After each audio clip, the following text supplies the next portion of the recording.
The risk of investing in hedge funds came to the fore again after Bear Stearns' debacle. The near collapse of two Bear Stearns hedge funds forced the firm to put up a $1 billion bailout. Now, this came around as Treasury Secretary Paulson last week began a formal review of how the U.S. regulates hedge funds. Our next guest says tighter regulation would only choke the $1.5 trillion industry. Here with more is Houman Shadab in Washington, D.C. He's a senior research fellow at Mercatus Center at George Mason University. It's good to have you with us, Mr. Shadab. So why wouldn't closer oversight be good for hedge funds? Well, it's just not clear that closer oversight of the type that's being proposed by regulators or legislators would do anything to prevent, for example, the recent meltdown in the subprime market or in their investment by the two Bear Stearns hedge funds or other hedge funds around the world. Yeah, but recall long-term capital management. I mean, that hedge fund collapsed in 1998, and the Fed bailed it out, fearing the collapse would affect the whole economy around the world. Now, what makes you sure that that wouldn't happen again if regulations are left as loose as they are today? Well, long-term capital management in late 1998 didn't actually collapse. What the Federal Reserve of New York did was to coordinate an investment bank bailout of the company. And in fact, there was at least one other private buyer that was willing to buy up the assets of long-term capital management. However, you are correct in that the market was very jittery at the time when long-term capital management was suffering major losses. However, it's not 1998, it is 2007, and we have come a long way. We, being the hedge fund industry, has come a long way. And the financial markets, more generally speaking, has come a long way in terms of risk management and increasing operational controls, due diligence, and other mechanisms brought about by counterparties, creditors, and investors to make sure that the type of systemic risks which long-term capital management introduced into the system are reduced to as much as possible.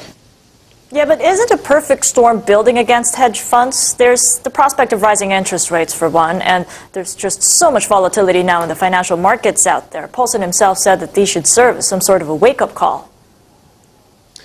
Well, it is a bit of a perfect storm, but I think what's also interesting to note is how sort of the cup is half full. What is not happening, we're not seeing widespread systematic risk coming from financial intermediaries or other institutions to hedge funds, or vice versa. Certainly, hedge funds are to some extent able to weather these financial shocks that are coming about, and much, much worse financial shocks have happened to hedge funds in the recent past. And so I think the hedge fund sector is showing its ability to withstand even these perfect storms, such as increased volatility and perhaps the prospects of increased interest rates in the future, even given their substantial amounts of leverage.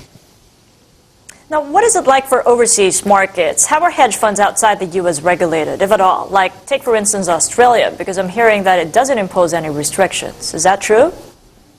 That's correct. Actually, the U.S. Jurisdiction is unique in the respect that it imposes substantial and significant burdens upon investors willing to and hurdles upon investors wanting to invest in hedge funds. In Australia and Singapore and Hong Kong, for example, put much less net worth requirements upon investors willing to invest in hedge funds. In Hong Kong, for example, an investor only needs $50,000 to be able to invest in a hedge fund, and it's about $60,000 in Singapore. In Australia, that you mentioned, hedge funds that are registered with the Australian version of the SEC can basically sell to any type of retail or ordinary investor.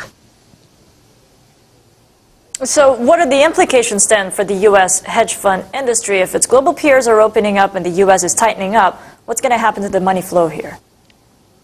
Well, that's a great question, and that is the concern, is that there will be capital flight from the U.S. jurisdictions and U.S. markets into other markets by those wanting to invest in hedge funds and to reduce the overall volatility and risk of their portfolios. And on the other hand, it'll keep, to some extent and at the margins, it'll keep international and foreign issuers and hedge funds from coming to U.S. markets. Mr. Shadab, we got about 30 seconds. How do you see Paulson's plans panning out? Any substantive changes that, I mean, they would have to be vetted by Congress, and we know that the Republicans lost their majority in last year's elections. That is absolutely correct. I don't see any major substantive changes into the structure or the workings of the financial markets, which is what Paulson is looking into.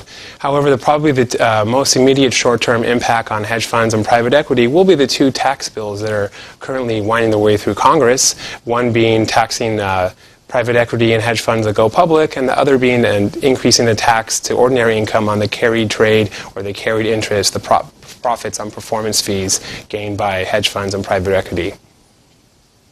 All right. Well, thank you so much for your views, Mr. Shadab. Houman Shadab. Thank you very much for having me here. In George Mason University.